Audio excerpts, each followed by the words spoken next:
Hello everyone, it's June 11th, 2013.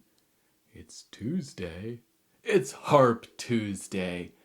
And as I said last week, I'm going to try to do hopefully an episode every week in June, try to catch back up and for the Tuesdays that I've missed.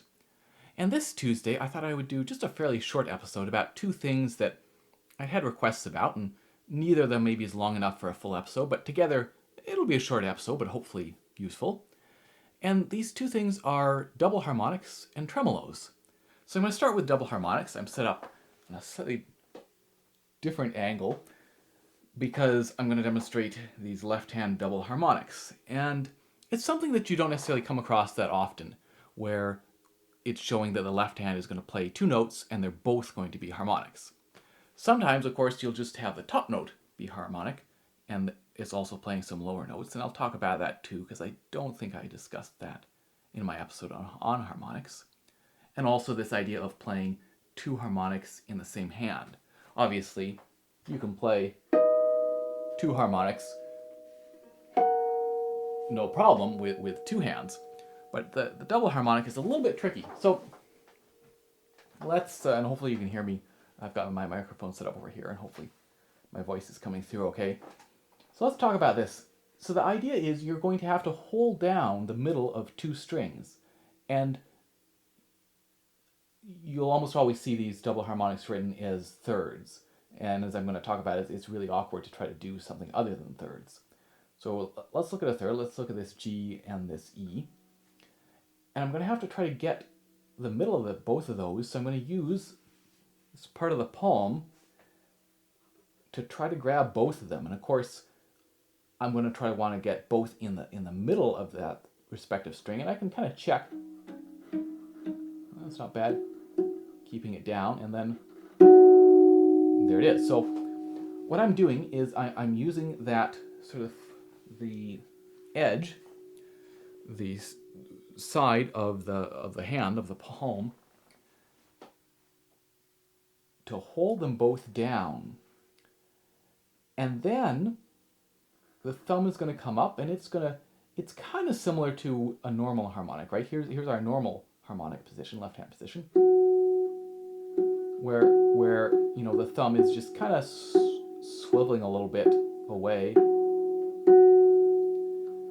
So here, I have to angle the hand down a little bit, because if I'm like this angle here, it's going to be harder to get the center of this string. I kind of want a fairly straight angle to get the center rather than something like this, where maybe if this is in the center, this is going to be too high.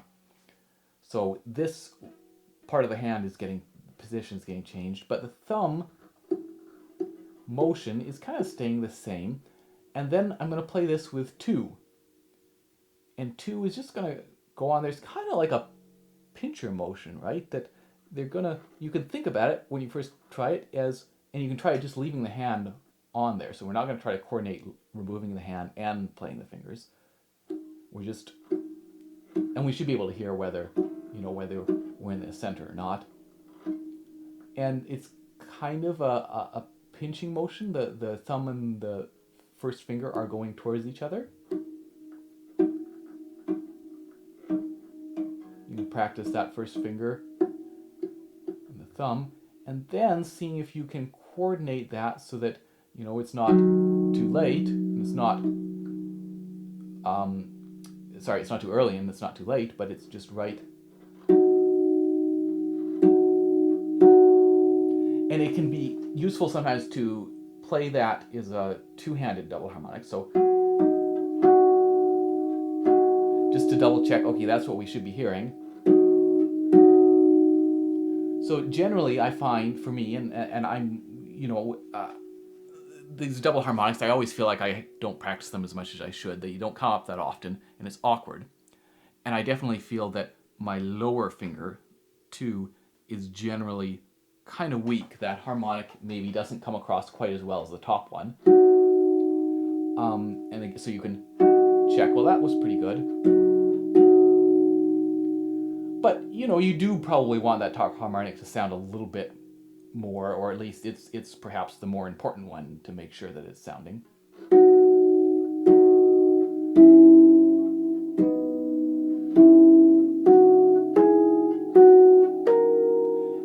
of course, you have less room to maneuver. I talked about in normal harmonics, we always want to be aware, is this let's see, let's get this E, I guess. Is this a flat, a natural? We're going to have to move down the string a little bit. And the sharp down a little bit more. Just that slight, very slight adjustments depending on whether it's sharp or flat. Well, we have a lot less of an ability to adjust when we're trying to grab both of them, because here we are. Let's say that this one's sharp. How are we going to shift this hand down further?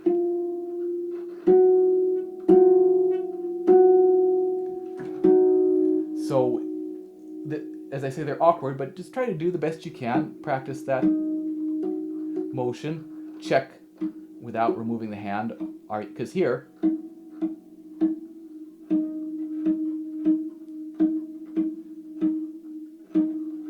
you can kind of hear a difference when you're in the point where you're going to get where it's going to sound. It's conceivable, depending on your hand size, that you might want to experiment with 3, playing it with 3. I think you'll probably find it much more convenient to use 1 and 2, but it might be worth just playing around with 3, seeing if that actually works for you. And then the final thing about these is, even more rarely, you might see something written for, say, 3 harmonics.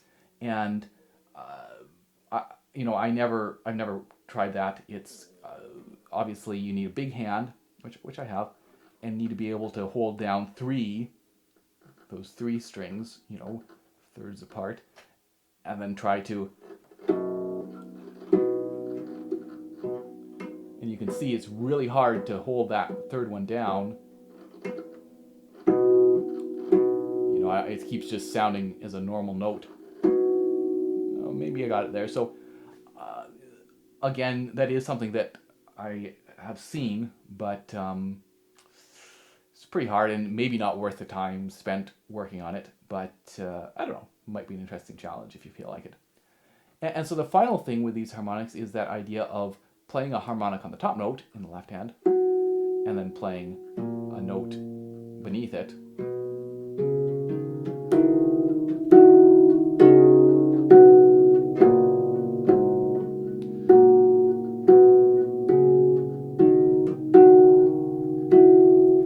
And so it's kind of that similar motion of a kind of feeling a kind of a pinching, except you're just keeping, instead of this hand angle being kind of flat and against the strings, you're rotating a little bit, and now we're just holding that string with the thumb and playing the other notes. So there you are, a little look at double harmonics. And the second thing I wanted to talk about was tremolos, because I don't think I talked about that when I talked about trills, and of course they are very much related. So a tremolo might be written with tremolo above a chord, or trem, abbreviated, or sometimes you'll see like a stem, a line with 3 lines through it, so a perpendicular and then 3 horizontal lines through it, indicating that that chord is to be rolled, is to be agitated, as it were, so that we get.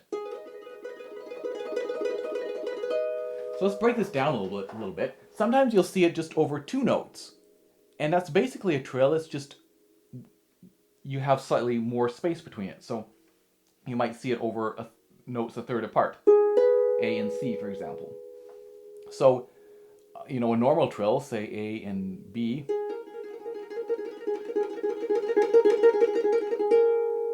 it's just going to be the same thing, except our thumb is going to be on the C.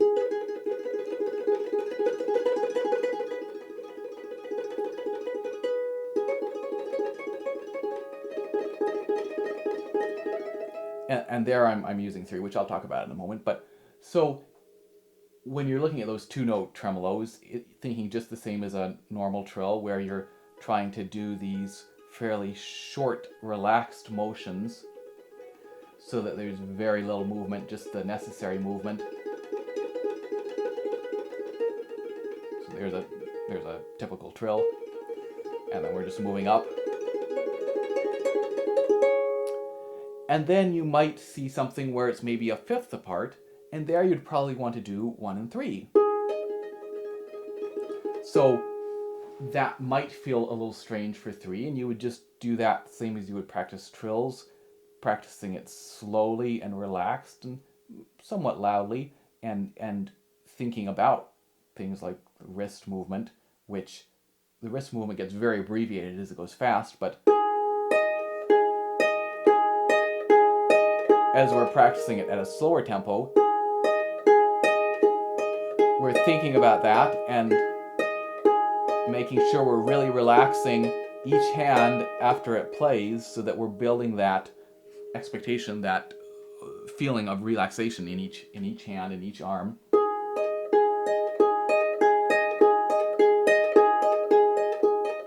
And as it goes faster, then the motions again are getting fairly abbreviated. Instead of a big full closing, it's maybe just a very, it's maybe just that joint here closing. And normally we would think about more of the close from these top joints, but now we're maybe thinking just that really very small motion that lets us get that speed. And if 3 is comfortable, then we're ready to go for a 3-note tremolo, and that you'll see, 3 notes.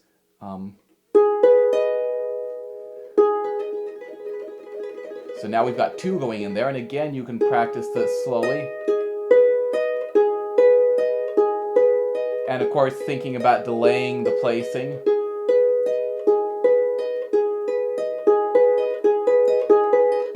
Because we don't want to hear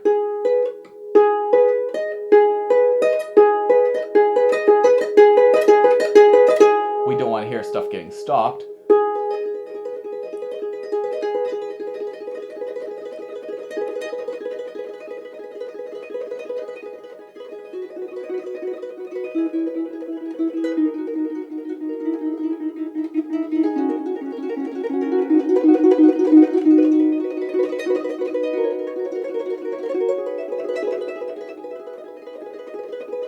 And playing around with those. And also, of course, sometimes you'll see tremolos where they give you 2 sets of chords and they're both being played at the same time. So you might get something like AE and BD, or sorry, AC and BD.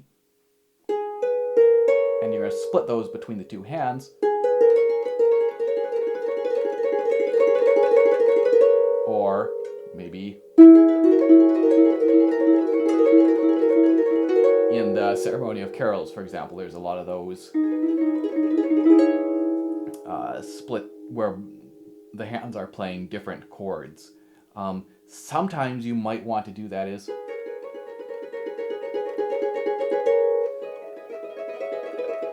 just flat chords, but it's a lot on the piano. You could get that to shimmer, right, to be pretty fast, quite fast and even. On the harp, it's a lot harder to have those repeated chords sound perhaps as fast and, as I say, kind of shimmery as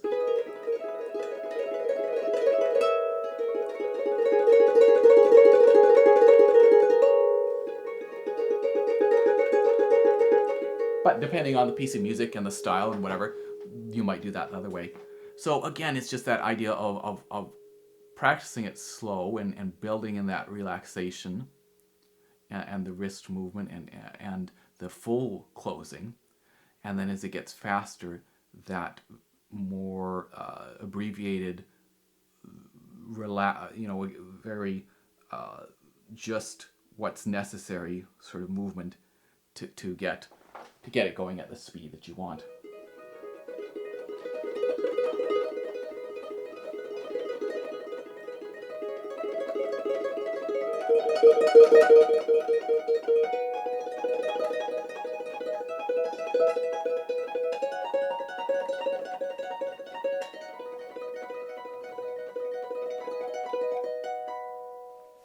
So there you have it, a short episode then about double harmonics and tremolos.